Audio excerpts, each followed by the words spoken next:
बोले वृंदावन बिहारी लाल की जय। इस समय किसी व्यक्ति से पूछो, किसी कथावाचक के विषय में कह दो, किसी ब्राह्मण के विषय में, पंडित पुजारी के विषय में कह दो, या किसी साधु के विषय में कह दो, तो उनके मुंह से एक ही शब्द निकलता है कि सब पाखंडी हैं। ये जो सब शब्द है ये अच्छा नहीं है। आप सब नहीं कह सकते। आपको एक गांव में दो चार शराबी मिल जाए तो क्या पूरे गांव को कहा जा सकता है कि ये गांव पूरा शराबी है? यदि कोई किसी गांव में एक झगड़ालू स्त्री मिल जाए, दुष्चरित्रा मिल जाए, तो क्या कह दिया जाए पूरा गांव शराबी और दुष्चरित्र स्त्रियों से भरा हुआ है? नहीं, ये गलत है। आप जब दुकान जाते हैं, आप सब नकली बेचते हैं। एक आध बार अगर एक दुकान से नकली आपको सामान मिल गया तो आप फिर क्यों खरीदने जा रहे हैं? इसलिए आपकी अध्यात्म के विषय में ये दृष्टि अच्छी नहीं है कि सब पाखंडी है। यदि ये दृष्टि हो ही गई है तो फिर आपको कभी अच्छा मिलेगा ही क्यों? हीरा जो होता है वो भी एक पत्थर ही है, लेकिन वह आपको ऐसे थोड़ी पड़ा मिल जाएगा। आप मकान बनवाते हैं तो किसी धूल के कणों से ही बनता है, पत्थरों से बनता है।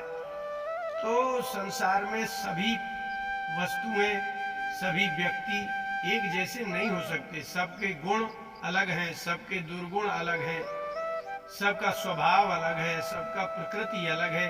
लेकिन ये धारणा जिनकी हो गई है कि सभी साधु पाखंडी है, सभी ब्राह्मण पाखंडी है, उस आदमी को कभी जीवन में अच्छा आदमी नहीं मिल सकता, क्योंकि उसको आदत ही पड़ गई है बुरा बोलने की। आदमी को देखा नहीं कि आपने उसको पाखंडी कह दिया। ऐसा नहीं है। आपको यदि सच्चे व्यक्ति मिलेंगे तो आपको ज्ञान चाहिए। जैसे आप देखते हैं कि ये वस्तु अच्छी नहीं है, ये वस्तु अच्छी है, तो आपको इसका ज्ञान तो होना चाहिए कि क्या अच्छा है क्या बुरा है। क्या आंख बंद करके सबको बुरा कैसे कह सकते हो आप? और यदि ऐसा है तो आप अपनी पत्नी को कब से झेल रहे हो, उसको बुरा कभी नहीं कहते, उसका त्याग क्यों नहीं कर देते? आपका पुत्र बुरा है तो आप कहो ना कि जो भी पैदा होता है वो सब बुरा ही पैदा होता है, तो आप अपने पुत्र का, आपके रिश्तेदार भी बुरे हैं उनका भी त्याग कर दो। यदि आपके मित्र बुरे हैं उनका भी त्याग कर दो। तो व्यवहार में तो आप बुरे को भी झेल रहे हो, बुरे को भी ढो रहे हो, बुरे की भी सुन रहे हो 1000 बार, एक बार नहीं 1000 बार। तब आपको ऐसा क्यों नहीं लगता कि सारे रिश्तेदार खराब हैं, सारे लोग खराब हैं, सभी स्त्रियां पुरुष खराब है? छोड़ करके क्यों नहीं चले जाते? आपको मालूम है हमारा बहनोई अच्छा नहीं है, मामा अच्छा नहीं है, चाचा अच्छा नहीं है, फिर भी आप उनका संग्रह करते हैं, उनको बुलाते हैं, चलाते हैं, व्यवहार करते हैं, बोलते हैं। ऐसी स्थिति में आप परिवार ही छोड़ दो। और नहीं तो फिर आप बताओ आपके परिवार में कौन अच्छा संत है, कोई श्रेष्ठ पुरुष है आपके परिवार में? बता दो आप। इसके बाद भी आप अपने परिवार को देख रहे हैं, व्यवहार भी निर्वाह कर रहे हैं। तो इसका तात्पर्य ये निकला कि आप बुरे को देखते देखते आपकी अच्छी दृष्टि समाप्त हो गई है। भगवान ने 11वें स्कंध में भागवत के उद्धव को कहा, गुण दोष दृशिर दोषा गुणस्तु भय वर्जिता। सबसे बड़ा गुण तो ये है कि आपको गुण दिखाई देना चाहिए, दोष दिखाई देना चाहिए। और इससे भी उच्च कोटि की दृष्टि ये है कि आपको दुर्गुण में भी गुण दिखाई देना चाहिए। आपको सीख लेना चाहिए कि कैसे करना चाहिए, कैसे पहचान करेंगे कि ये बुरा है ये अच्छा है। तो ये क्यों नहीं सीख लेते? आप आंख बंद करके क्यों कह रहे हैं?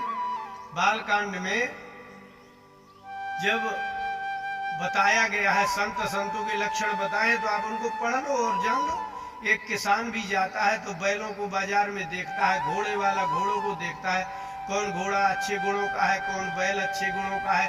तो जब सब लोग, आप गुण और दुर्गुण का ज्ञान क्यों नहीं कर लेते? सत्य असत्य का ज्ञान क्यों नहीं कर लेते? तो जो अच्छा है उसको ले लो, जो बुरा है उसको त्याग दो। तुलसीदास जी ने कहा पाखंडी कैसे पहचाने जाए, बताइए? उन्होंने कहा, लखि सुवेश जग बंचक जेऊ। बालकांड के 8वें दोहे की 5वीं 6वीं चौपाई है। लख सुवेश जग बंचक जेऊ, वेश प्रभाव पूजियत तेऊ। आप बहुत जल्दी सुवेश को देख करके, सुंदर वस्त्र देखे आपने, चमकते हुए वस्त्र साधुओं के देखे, ब्राह्मणों के देखे, आप गए बस साष्टांग दंडवत हो गए।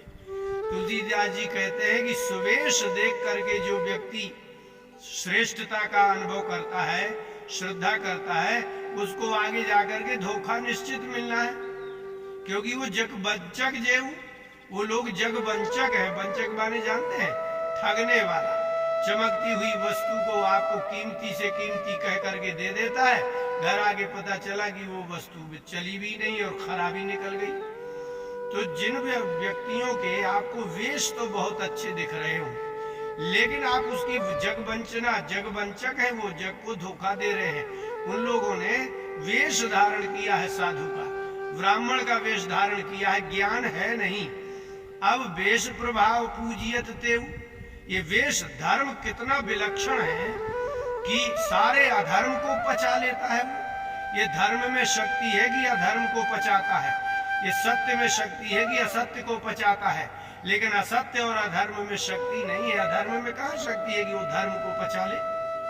जैसे ही धर्म की बात करते हैं, विभीषण करते हैं, रावण के नाना करते हैं, मंदोदरी करते हैं, तो क्रोधित हो जाता है। अधर्म तो धर्म की बात सुनते ही क्रोध पैदा करता है, तो उसका प्राकट्य हो जाता है। इसलिए आपको ही ज्ञान नहीं है, क्योंकि ये सृष्टि दो तरह की बनी है। एक दैवी गुण वाले हैं, एक आश्रयी गुण वाले हैं। एक क्रूर है, एक दयावान है। एक युद्ध करने को तैयार है, एक क्षमावान है। एक हिंसा करने को तैयार है, एक अहिंसक है। तो आपको दो तरह के गुण मिल रहे हैं ना संसार में, तो आप हिंसक और अहिंसक में अंतर करना नहीं जानते हैं, तो ये तो आपका दोष है। यदि आप ठग जाते हैं तो क्या है उसकी पाखंडी की पहचान, कि उसका जो वेशभूषा होता है वह आकर्षक होता है। शरीर चमक रहा होगा, बड़ी साज सज्जा पूरे शरीर में होगी। जाने कितने, कई लोग तो ऐसे साधु हैं जो इतने माला पहने हुए हैं कि उनका 1 किलो का, 1.5 किलो का, 2 किलो का वजन ही है। कोई किसी ने भारी सोना चांदी पहन रखा है, ये आपको दिख नहीं रहा है कि ये साधुता के विरुद्ध है। कोई ब्राह्मण है, खूब पान खा रहे हैं, खूब गुटखा खा रहे हैं, आपके सामने ही खा रहे हैं, आपके घर में खा रहे हैं, आपको दिखता नहीं है, तो अंधे तो आप हो, उनका क्या दोष है? आप ऐसे ब्राह्मणों को बुलाते हो। ऐसा थोड़ी कि सभी ब्राह्मण ऐसे होंगे, जिनको थोड़ा कुछ ज्ञान है बोलते ज्यादा है। ये जगवंचक है, जिनके आचरण संसार को दिखाने के लिए होते हैं, जिनका वेशभूषा संसार को दिखाने के लिए होता है। आपने देखा होगा कि दूल्हा सजते देखा होगा, कैसा सजता है, कथा के व्यासपीठ में कैसा होता है व्यक्ति, दूल्हा जैसा होता है क्या? बढ़िया सुंदर मुकुट धारण किए हुए हैं, ऐसे चमकदार कपड़े पहने हुए हैं। एक श्लोक उन्होंने 3 घंटे में भागवत का बोला नहीं है, यहाँ की वहां बातें कर रहे हैं। तो आप तो वेश, लख सुवेश, आपने सुवेश देख करके, अच्छा वेशभूषा देख करके उनको गुरु बना रखा है। अब उनसे आपको धोखा मिल रहा है तो आप रोते फिर रहे, कह रहे तो सब पाखंडी है। सब नहीं है। राम जी के जमाने में भी ऐसे थे, ऐसा थोड़ी कि उनके जमाने में ऐसे नहीं थे। इसलिए वेश प्रभाव पूजियत तेऊ, तेऊ शब्द का अर्थ होता है वो भी जानते हैं, पाखंडी भी जानते हैं कि संसार में धार्मिक वेश धारण करने का ऐसा प्रभाव है कि धार्मिक व्यक्ति जो होगा वो वेश को देख करके प्रभावित हो जाता है। ये धर्म की विशेषता हो गई। अब उदाहरण देखिए क्या देते हैं तुलसीदास जी। उघरे अंत न होय निबाहु, काल नेमी जिमी रावण राहु।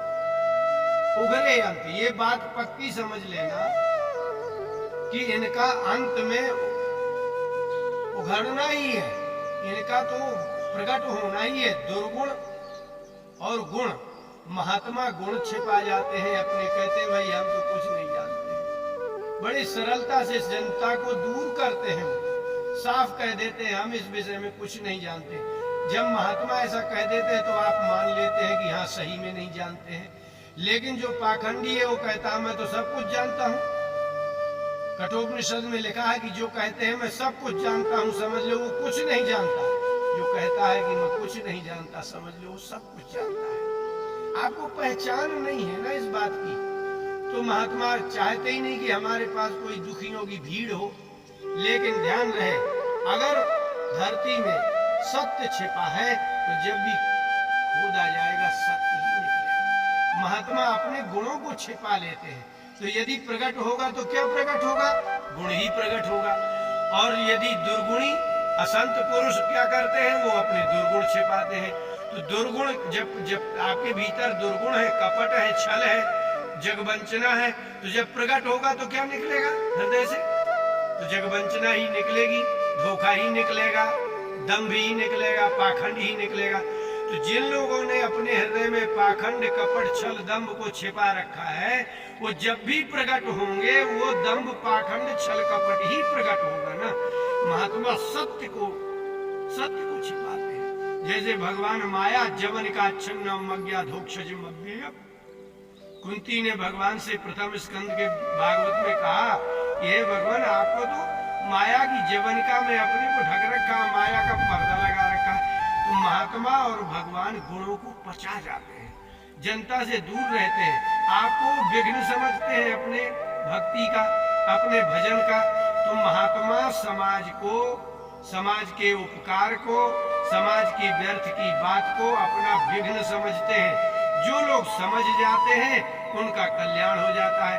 आप तो भीड़ देख करके जा रहे हैं ना, सुवेश देख करके जाते हैं। तुलसीदास जी ने आगे सुरठा भी लिखा, तुलसी देख सुवेश मोहि मूढ़ न चतुर नर। जो मूढ़, धार्मिक मूढ़ है, जिन्होंने धार्मिक मूढ़ता आ गई है जिनमें, जिनको बस वेश ही देखना है, उनको शोभा ही देखना है, बस उसी का नाम मूढ़ता है। इस मूढ़ता के कारण ही तो आप उन पाखंडियों के द्वारा ठगे जा रहे हैं। अच्छा बताओ, आज तक आपने किसी अच्छे संत का कभी देखा है? नहीं देखा ना, क्योंकि आप इनसे छुट्टी पाओ तब तो।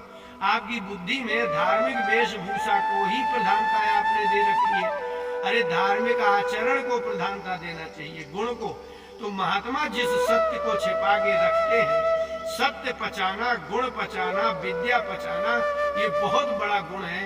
अब वो आपसे कहते हैं भैया हम कुछ नहीं जानते, लेकिन आप उनके पास बैठ करके देखिए, उनके साथ रह करके देखिए, उनकी दिनचर्या देखिए, उनकी विरक्ति देखिए, उनके लोभ रहित मन को देखिए, पक्षपात रहित वार्ता को देखिए। जो लोग संसार की ही चर्चा करते रहते हैं, भगवान की वार्ता ही नहीं करते। आप दर्शन करने गए, उन्होंने राजनीति की चर्चा शुरू कर दी, आप उसको संत मान रहे हैं। अरे कभी तो कम से कम कल्याण की और ज्ञान की वार्ता करें। तो आप ना तो उनकी वाणी से समझ पाते हैं, ना उनकी वेशभूषा से समझ पाते हैं, और घोषणा कर देते हैं कि सब पाखंडी है। ऐसा कैसे हो सकता है कि सब पाखंडी हो? संसार में ऐसा 100% संसार में ना बुरा होता है और ना भला होता है। तो उघरे अंत न होय निबाहु। तुलसीदास जी कहते हैं कि जब भी अंत में उघड़ेगा तो सत्य उघड़ेगा, तो संत की कीमत होगी। और यदि पाखंड ही है तो पाखंड उघड़ेगा तो निर्वाह होगा ही नहीं, फिर समाज उसका त्याग कर देते हैं। उदाहरण काल, नेमी, जिमी, रावण, राहु, इन तीनों का उदाहरण समझ लेने लायक है। देवताओं की जब और देवता और दैत्यों ने मिलकर के समुद्र मंथन किया, अमृत निकला, तो राहु जाकर के देवताओं की लाइन में बैठ गया। क्यों बैठ गया? क्योंकि वहां से ही मोहिनी रूप धारक भगवान अमृत बांट रहे थे। और लेकिन जैसे ही चंद्रमा और सूर्य ने देखा कि ये तो अपने पक्ष का देवता नहीं है, देवता और राक्षस क्या समझ में नहीं आ जाता है? जैसे ही वो समझ में आया, भगवान को संकेत किया, भगवान ने उसका गला काट दिया। अंत में उघड़ गया कि नहीं उघड़ गया? दैत्यपना, राक्षसपना दिखाई दे गया कि नहीं? काल नेमी को रावण ने भेजा कि लक्ष्मण की संजीवनी बूटी ले जाने वाले हनुमान को बीच में रोकना है।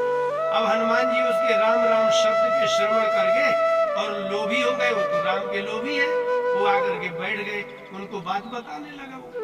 और उसका रात्रि का समय व्यतीत करना था उसको, बोले स्नान करो और दीक्षा ले लो।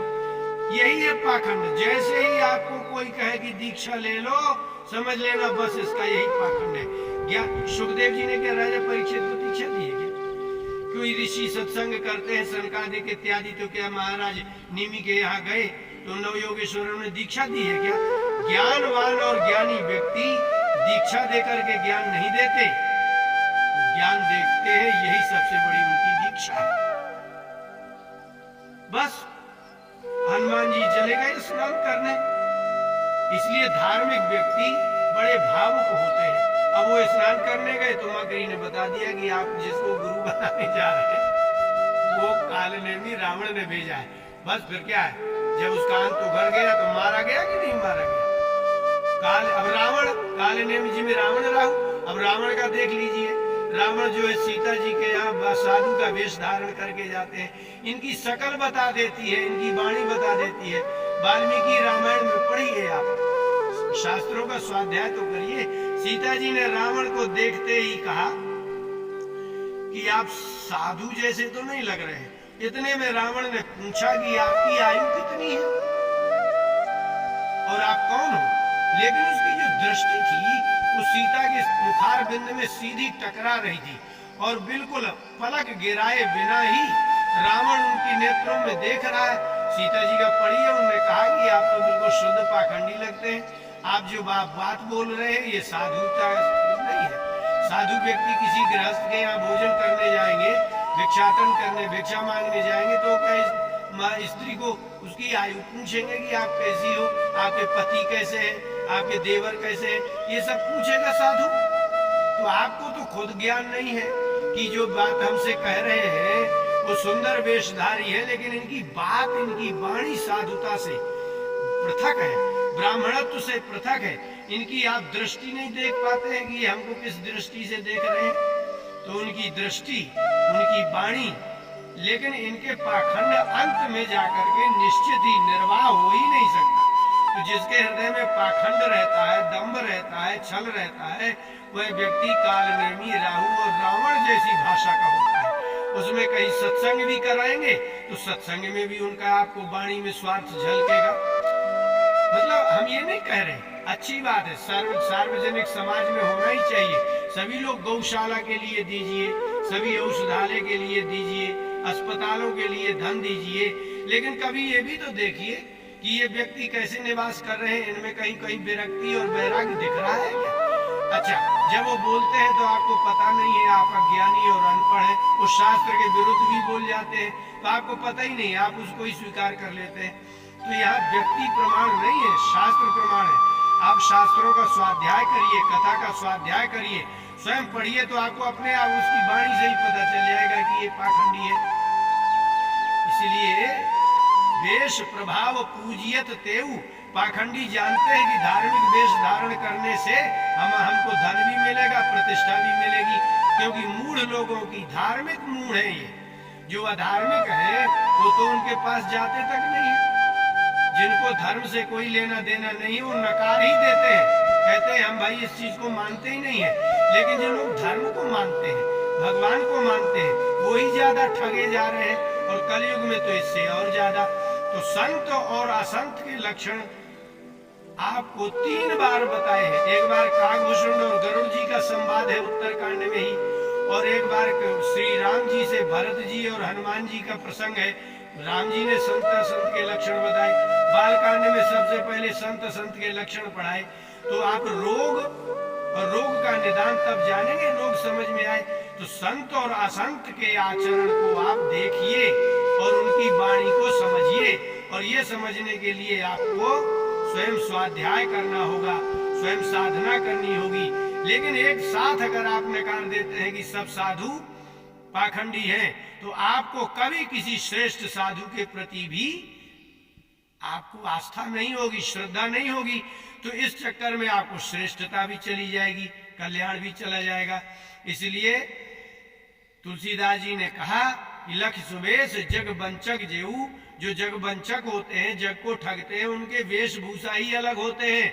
और जो कल्याण करने वाले महात्मा हैं, संत हैं, उनके वेशभूषा अलग होते हैं। वो वैराग्य संपन्न उनका वेशभूषा होता है, उनकी वाणी में कुछ और ही होता है। इसलिए जो आपके कल्याण के लिए शास्त्रीय मार्ग के अनुसार जो आपके कल्याण का मार्ग बताते हो वही सच्चे हैं। उनके आचरण देखिए, गुण देखिए और अपने स्वयं अध्ययन करिए। बोलिए वृंदावन बिहारी लाल की जय।